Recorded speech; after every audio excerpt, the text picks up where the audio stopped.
Mesdames, Messieurs, bonjour et bienvenue à cette énième édition de Tout pour l'excellence, qui a l'opportunité de recevoir en séjour le docteur Makambu Mimile, qui est un doctorant en politique internationale que la majeure partie des gens connaissent par le docteur Silas. Il est doctorant en politique internationale, conférencier, prédicateur et un passionné du message et de la destinée. Il est aussi fondateur de Silas Ministries, promoteur d'une école de formation en art du ministère, Management de Leadership et Leadership Bible Training Center que nous avons l'opportunité de recevoir en séjour. Docteur, bonjour. Bonjour. C'est un grand honneur de vous avoir entre nos murs et de partager ces instants de convivialité en votre compagnie. Merci beaucoup pour l'honneur que vous nous faites aujourd'hui, qui est de partager ces plateaux avec vous. Et nous profitons aussi pour saluer nos milliers de téléspectateurs qui nous suivent, de Kinshasa comme de Brazzaville. C'est ça. D'entrée de jeu, les expulsés de Brazzaville, ça défraie la chronique. Vous et nous avons tous été témoins de l'expulsion des nombreux compatriotes qui vivraient de l'autre côté de la rive. Vos impressions, comment personnellement avez-vous accueilli cette nouvelle? Était-ce une surprise ou vous attendiez-vous à cela? Je dirais à la fois une surprise et à la fois ça n'a pas été une surprise, compte tenu d'un certain nombre de paramètres que nous pourrons peut-être évoquer tout au long de cette émission. Mais il faudra avant toute chose, l'humanisme oblige de pouvoir déployer les conditions dans lesquelles nos frères ont été refoulés et aussi les conditions dans lesquelles la plupart d'entre eux, qui n'ont pas de famille à Kinshasa, vivent dans des conditions vraiment inhumaines. L'État se bat dans la mesure du possible à leur donner un minimum de confort, mais ce n'est pas facile, surtout que ça tombe très mal parce que nous sommes en pleine saison de pluie. Et lorsque vous faites un tour vers les sites où ils sont abrités, il faut voir la crasse, il faut voir la précarité dans laquelle ils vivent, ça ne nous enchante pas.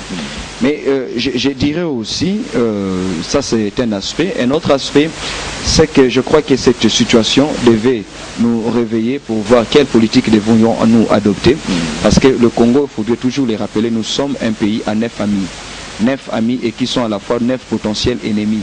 Et il faudrait déjà d'emblée que le leadership congolais soit capable de pouvoir aménager une politique qui anticipe de tels événements. Parce qu'il faudrait aussi rappeler que c'est la 4e fois que le Congo-Brazza nous traite de la sorte. Je ne sais pas, lorsque nous étions enfants, nous grandissions, il y avait une anecdote qu'on nous laissait entendre. Bomanioka, Tika Zaïwa, Bomanioka. Hein? Oui. Plutôt. Bomanioka, Boma Zaïwa, Tika Nyoka. C'est-à-dire, à un moment donné, on préférait plus les serpents à notre place. Bon, et nous sommes un peuple lié, nous avons beaucoup de points communs, nous resterons unis pour la vie, mais comme des personnes qui se chevauchent, qui se battent et qui peuvent s'aimer, mais je pense qu'il est grand temps pour nous, par cette situation qui vient d'arriver au Congo-Brazza, pour pouvoir réfléchir sur quel type de politique, quel type de diplomatie, mais aussi quel type de comportement le Congolais doit afficher lorsqu'il est à l'extérieur. Parce qu'en amont, nous déplorons ce qui a été fait, nous déplorons le non-respect des normes internationales qui voudraient à ce que les refoulements ou les expulsions se fassent dans le respect des droits internationaux humanitaires. Mais ici, il faudrait aussi relever que quelque part, les Congolais que nous sommes nous-mêmes, nous n'avons pas su nous faire vendre à un prix qui nous honore. Okay? Il suffit de faire un tour en Angola, il suffit de faire un tour au Congo-Brazza, il suffit de faire un tour dans les 9 pays qui nous avoisinent ici pour voir comment le Congolais lui-même manque ce que j'appelle une estime de soi.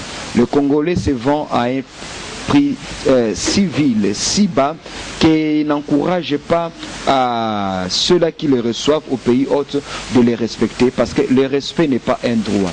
Le respect est une obligation lorsque vous savez vous-même vous faire respecter. Et vous savez vous faire respecter de par la qualité de vie que vous menez, de par la qualité des pensées que vous côtoyez, mais aussi de par le comportement que vous affichez. Lorsque vous allez au Congo-Brazza, il est vrai qu'un certain nombre de Congolais font des travaux assez louables, mais la majeure partie se livre à des sales besognes, se livre à des tâches de caniveaux que les Brazzavillois eux-mêmes ne peuvent pas faire, que les Camerounais qui sont là-bas ne peuvent pas faire, que les Gabonais ne peuvent pas faire. Je